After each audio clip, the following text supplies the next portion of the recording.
मैं उम्मीद करता हूँ कि 8051 माइक्रो कंट्रोलर पे जो मैंने पहला वीडियो बनाया था, आपको ज़रूर पसंद आया होगा। चलिए इस वीडियो में जानते हैं 8051 माइक्रो कंट्रोलर के बारे में और कुछ इंटरेस्टिंग टॉपिक्स को मिशन इलेक्ट्रॉनिक्स चैनल पर। अगर आप चैनल पे नए हैं तो चैनल को सब्सक्राइब जरूर करें। 8051 माइक्रो कंट्रोलर में 128 बाइट्स की रैम मेमोरी है जिससे आप डाटा स्टोर करने के लिए यूज कर सकते हो। इसका एड्रेस 00 से लेके 7F तक होता है। इस 128 बाइट्स मेमोरी को 3 पार्ट्स में डिवाइड किया जाता है। रजिस्टर बैंक सेक्शन जिसके लिए टोटल 32 बाइट्स मेमोरी रिजर्व है 00 से लेके 1F। Bit addressable RAM section जिसके लिए 16 बाइट मेमोरी रिजर्व है 20 से लेके 2F तक। और आखिरी सेक्शन है स्क्रैच पैड रैम जिसके लिए बचे हुए 80 बाइट्स अलोकेट किए जाते हैं। इन 128 बाइट्स का use general purpose operations perform करने के लिए किया जाता है। और इसके ऊपर 80 से लेके FF तक जो मेमोरी होती है वो सिस्टम रिजर्व होती है, मतलब उसमें सिस्टम के जो स्पेशल फंक्शन रजिस्टर है उन्हें स्टोर किया जाता है। रजिस्टर बैंक सेक्शन को रजिस्टर बैंक्स और स्टैक मेमोरी के लिए यूज किया जाता है। उसमें यूज किए गए 32 बाइट्स को 4 इक्वल पार्ट्स में डिवाइड किया जाता है जिसे रजिस्टर बैंक 0, बैंक 1, बैंक 2 और बैंक 3 कहते हैं। हर रजिस्टर बैंक के लिए 8 मेमोरी लोकेशंस अलोकेट किए जाते हैं। उसमें R0 to R7 general purpose register होते हैं। बैंक 0 के लिए 00 टू 07, बैंक 1 के लिए 08 टू 0F, बैंक 2 के लिए 10 टू 17 और बैंक 3 के लिए 18 टू 1F। इसमें बैंक 0 डिफॉल्ट बैंक होती है। इसका मतलब जब भी हम R0 टू R7 रजिस्टर में कुछ डाटा डालते हैं तो वो बैंक 0 के R0 टू R7 रजिस्टर्स में स्टोर होता है। अगर किसी एप्लीकेशन में आपने बैंक 0 के R0 टू R7 रजिस्टर में डाटा स्टोर किया, लेकिन अगर आपको और डाटा स्टोर करने के लिए रजिस्टर्स की जरूरत है, आपको बैंक 1 सिलेक्ट करनी पड़ेगी। बैंक 1 फुल होने के बाद बैंक 2 सिलेक्ट करनी पड़ेगी और फिर बैंक 3। इसके लिए आपको बैंक स्विचिंग कैसे करते हैं मालूम होना चाहिए। बैंक स्विचिंग के लिए प्रोग्राम स्टेटस वर्ड रजिस्टर के जो रजिस्टर बैंक सिलेक्ट बिट्स होते हैं RS1 और RS0 उन्हें यूज करना होता है। अगर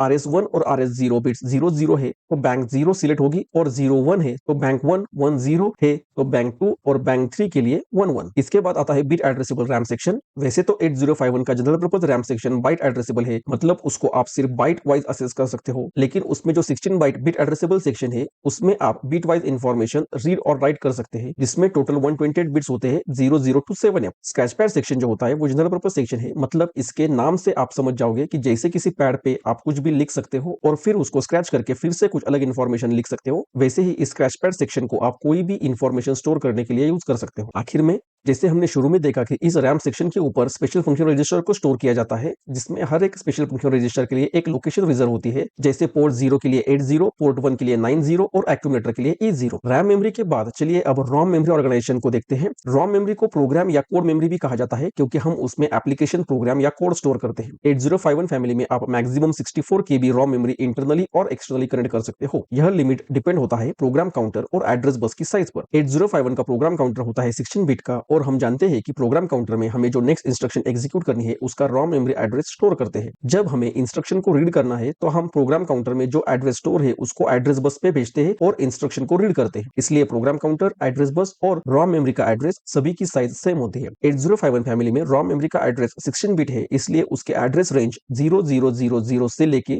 FFFF होती है। स्टार्टिंग एड्रेस हमेशा 0000 होता है और एंड एड्रेस उस पर्टिकुलर 8051 में अवेलेबल मेमोरी पे डिपेंड होता है। 8051 में रोम मेमोरी के हर लोकेशन की विड्थ 8 बिट होती है, मतलब हम हर लोकेशन में 8 बिट डाटा स्टोर कर सकते हैं। 8051 में 4 KB इंटरनल रोम होती है, उसकी एड्रेस रेंज होती है 0000 से लेके 0FFF तक और एप्लीकेशन की जरूरत के हिसाब से आप 60 KB तक एक्सटर्नल मेमोरी कनेक्ट कर सकते हैं। सिमिलरली 8052 में 8 KB इंटरनल रोम होती है, उसकी एड्रेस रेंज होती है 0000 से लेके 1FFF तक और एप्लीकेशन की जरूरत के हिसाब से आप 56 KB तक एक्सटर्नल मेमोरी कनेक्ट कर सकते हैं। अगर आपको वीडियो अच्छा लगे तो लाइक करें, कमेंट करें, आपके दोस्तों के साथ शेयर जरूर करें और ऐसे वीडियो देखना चाहते हो तो चैनल को सब्सक्राइब जरूर करें। मिलते हैं अगले वीडियो में।